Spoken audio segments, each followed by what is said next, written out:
Hi, welcome to kids animation. எல்லாரும் எப்படி இருக்கீங்க? கதைக்குள்ள போகலாமா? ஒரு காட்டில் சிமிலிங்கிற ஒரு பறவையோட குடும்பம் இருந்திருக்கு.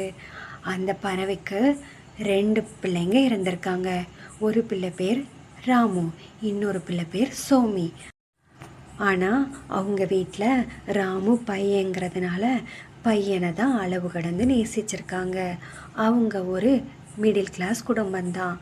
அதில் சிமிலி நினச்சிருக்கு, நம்ம பையனை மட்டும் படிக்க வச்சா போதும், அவன் நம்ம குடும்பத்தை காப்பாற்றுவான் அப்படின்னு நினச்சிருக்கு.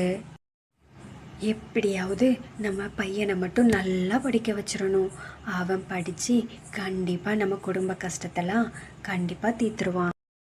ஆனால் சோமிக்கு படிக்கணும்னு ரொம்ப ஆசை. ஒரு நாள் அவங்க அம்மா கிட்ட, அம்மா நானும் ஸ்கூலுக்கு போகணுமா, எனக்கும் படிக்கணும்னு ரொம்ப ஆசையாக இருக்குது அப்படின்னு சொல்லியிருக்கு.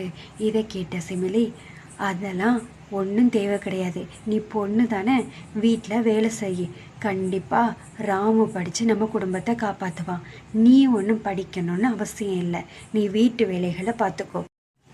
சோமியோட அப்பாவும் சோமிக்கு சப்போர்ட் பண்ணலை.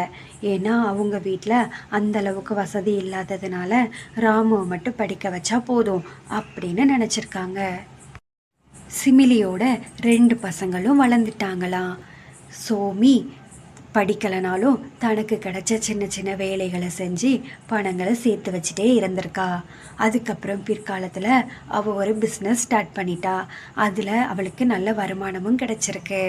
ஆனால் ராமு படித்து நல்ல வேலைக்கும் போயிட்டான்.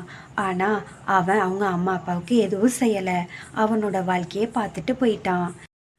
அதுக்கப்புறம் சிமிலியோட கணவரும் ரொம்ப வருத்தப்பட்டிருக்காங்க. பொண்ணு பையன் அப்படின்னு நம்ம பாகுபாடு பார்க்கக்கூடாது, எல்லா பிள்ளைங்களும் ஒரே மாதிரி தான் அப்படின்னு நினச்சிட்டு அவங்களுக்கு தேவையானது செய்ய வேண்டியது எல்லாமே நம்மளுடைய கடமை அப்படின்னு 2 பேரும் சொல்லியிருக்காங்க. இப்படி பாகுபாடு பார்த்து வளர்த்ததுனால தான் ராமுவும் அவங்க பெற்றோருக்கு பாகுபாடு பார்த்து எதுவும் செய்யலை. இந்த கதை உங்களுக்கு பிடிச்சிருக்குன்னு நினைக்கிறேன். பிடிச்சிருந்தா லைக் பண்ணுங்கள், சப்ஸ்கிரைப் பண்ணுங்கள். வேறொரு கதையோடு உங்களை பார்க்க வரேன். பாய்.